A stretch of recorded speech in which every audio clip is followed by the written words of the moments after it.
Il y a deux types d'eau dont on peut questionner la qualité, parce que je pense à l'eau que nous buvons, puisque c'était votre sujet, c'est-à-dire l'eau du robinet ou l'eau en bouteille. L'eau du robinet, il en a été dit des choses.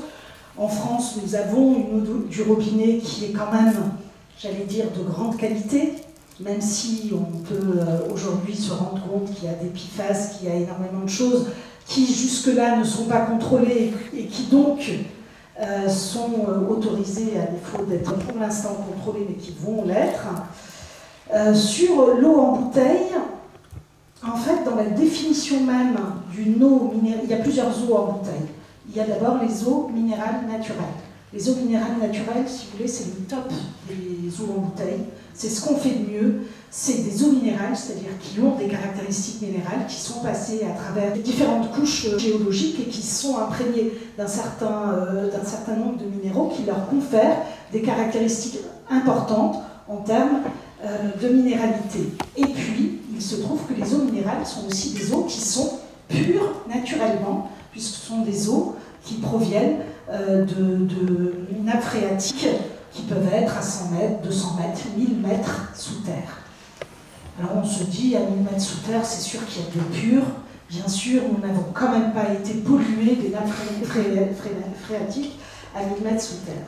Ce que nous dit l'affaire Nestlé, que vous suivez, j'imagine, depuis quelques mois, en fait, on a questionné la qualité de l'eau minérale naturelle qui était produite par Nestlé. Alors je vais quand même donner quelques marques, hein. Ça c'est ce que vous avez vu dans la presse, comme ça a été jugé, puisque ça a été non seulement écrit par des journalistes, mais validé par Nestlé, par l'entreprise Nestlé elle-même, et récemment, eh bien, ça s'est terminé en justice et le procureur a effectivement écrit noir sur blanc qu'il y avait, de la part de Nestlé, une volonté d'avoir caché un certain nombre de pollutions de cette eau minérale naturelle. Cacher un certain nombre de pollutions, c'est quelle pollution? Il y avait effectivement des pesticides, il y a trouvé des PFAS, il y a même trouvé des bactéries de matière fécale, issues de matière fécale. Et donc, à partir de là, on peut se questionner sur comment une eau qui est à 100 mètres, alors elles peuvent être, à moins que ça, mais comment une eau qui est à 100 mètres ou à 1000 mètres de profondeur peut être comme ça impure. Est-ce que ça veut dire qu'aujourd'hui, nous n'avons plus d'eau pure qui puisse être de l'eau minérale naturelle? Ça, c'est la question sur... Il y a quand même une question qui se pose sur la qualité de notre ressource en eau et sur la nécessité aussi, eh bien, d'arrêter les pesticides. On retrouve là un combat commun, mais aussi de protéger, non seulement de protéger les captages d'eau, ça bien sûr, hein, on va bientôt, je crois que Chloé Sagas va vous parler d'eau de Paris, mais il y a bien sûr toute cette nécessité. Il y a aussi la nécessité pour celles et ceux qui produisent cette eau, c'est-à-dire pour ces grandes multinationales, parce que la production d'eau, vous vous en doutez, hein, une eau en bouteille coûte 100 fois, 300 fois plus cher que l'eau du robinet. C'est une manne financière importante. Là, il a été dit 4 milliards d'euros par an. C'est pas négligeable. Enfin, c'est loin d'être négligeable, c'est une manne financière. Et donc, il y a quelques grands groupes qui se séparent le marché, qui se partagent le marché avec, pour commencer, Nestlé, Danone. Il y a Alma également, enfin Nestlé Waters, Danone, Alma. Alma, c'est cristalline. Alors, je vais vous donner quand même un peu les marques principales. Nestlé, les marques principales, c'est Vittel, c'est Épar, c'est Perrier, c'est Contrex. Danone, c'est Evian, et Alma, c'est cristalline, pour vous donner comme ça rapidement. Ah oui, donc pour Nestlé, il y a aussi Épar, je la donne également, puisqu'elle fait partie du jugement qui a été rendu il y a quelques semaines. Donc on se rend compte de ça, c'est deux journalistes qui travaillent pendant des mois sur le sujet, qui obtiennent des documents et qui révèlent ça en janvier de cette année. Moi, à ce moment-là, j'ai dit au Sénat, l'eau est un bien trop précieux pour qu'on s'y intéresse pas. Si aujourd'hui on a des industriels de l'eau, des minéraliers qui fraudent, eh bien ça nécessite qu'on fasse une étude pour savoir comment c'est possible. Et donc j'ai demandé une mission flash à ma commission. Je suis vice-présidente de la commission des affaires économiques, j'ai demandé une mission flash et je l'ai obtenue en avril et on m'a dit très bien, mais tu peux auditionner qui tu souhaites pour pouvoir faire la lumière sur pourquoi les contrôles de l'État pourquoi les contrôles de l'État n'ont pas été efficaces et que s'est-il passé, où est la défaillance en termes de contrôle ou de décision pour qu'on en arrive à cette situation, c'est-à-dire qu'on découvre tout à coup, un mois de janvier, un mois de février, un mois d'avril, que l'eau minérale naturelle que nous pensons boire n'est pas de l'eau minérale, mais c'est en fait de l'eau du robinet, puisqu'elle a dû subir un certain nombre de traitements absolument interdits en eau minérale, puisqu'en eau minérale, il n'y a qu'un seul traitement, entre guillemets, enfin, qu'une seule autorisation, c'est le filtrage, et un filtrage pas très fin pour ne pas abîmer la qualité microbiologique de l'eau, un filtrage assez épais à 0,8 microns, et on ne descend pas en dessous parce que sinon on modifie la qualité de l'eau. Alors il faut savoir qu'il y a beaucoup d'eau minérale qui sont filtrées à ces 0,8 micromètres, elles sont filtrées parce que on peut enlever un certain nombre, on peut enlever du fer, on peut enlever des minéraux qui sont en nombre, enfin pas en nombre, mais en quantité trop importante, on peut enlever des petites particules d'argile, etc. En fonction de l'eau, comme elle traverse des couches géologiques, elles peuvent être chargées de choses qui sont enlevées grâce à ces filtres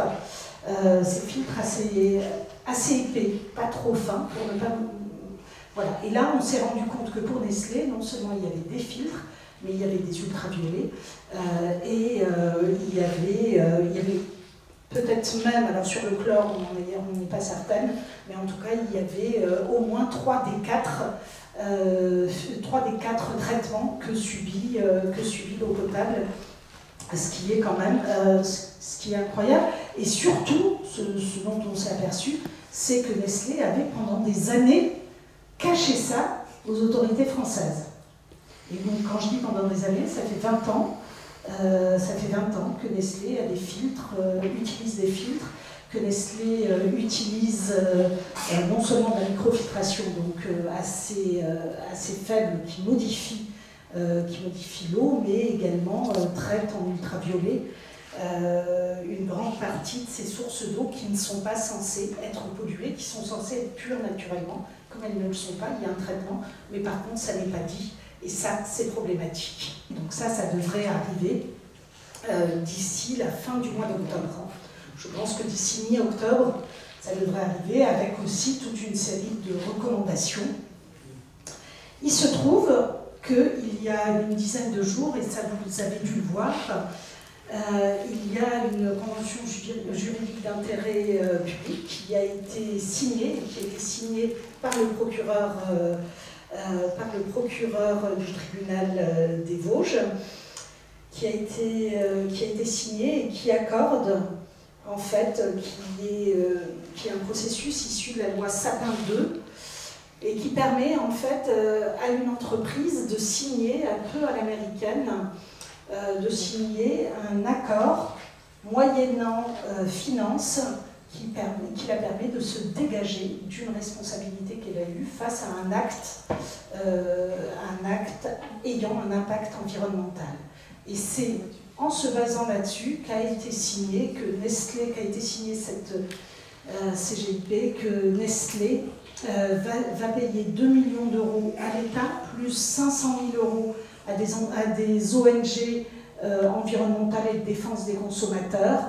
Et ces 2 500 000 eh bien, lui permettent de ne pas être poursuivi en justice pour ces années de tromperie commerciale, puisqu'il y a ça, effectivement, en tout cas des années de mensonges sur le traitement de ces eaux minérales naturelles. Moi, je voulais juste vous dire qu'en tant qu'élu, nous, on a aussi un rôle, enfin, en tant qu'élu et en tant que parlementaire, on a aussi un rôle qui est celui d'évaluer les politiques publiques, là, en l'occurrence, les politiques publiques de contrôle, et celui de contrôler l'action du gouvernement.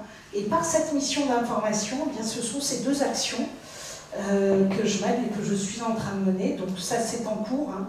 Là, normalement, j'aurais dû avoir terminé en juillet. Là, je n'ai pas pu avoir terminé en juillet parce qu'il y a eu cette dissolution. Mais enfin, voilà, c'est en cours et très prochainement, je donnerai mes conclusions. Alors on verra s'il y a besoin d'aller plus loin ou si on peut arrêter là l'enquête, mais en tout cas, enfin la mission, mais en tout cas, voilà, ça ce sera pour le mois de... pour le fin octobre. On essaye de ne pas laisser passer ces tromperies des grands groupes à l'égard des citoyens, en tout cas pas sur des sujets aussi sensibles que l'eau, parce que c'est aussi ça, c'est qu'on s'attaque à un bien qui devrait être un bien commun, qui à un moment est privatisé, et qui est privatisé au profit de certaines entreprises, qui plus est, font une opacité, enfin jouent l'opacité sur leur traitement et l'exploitation de cette ressource. Voilà.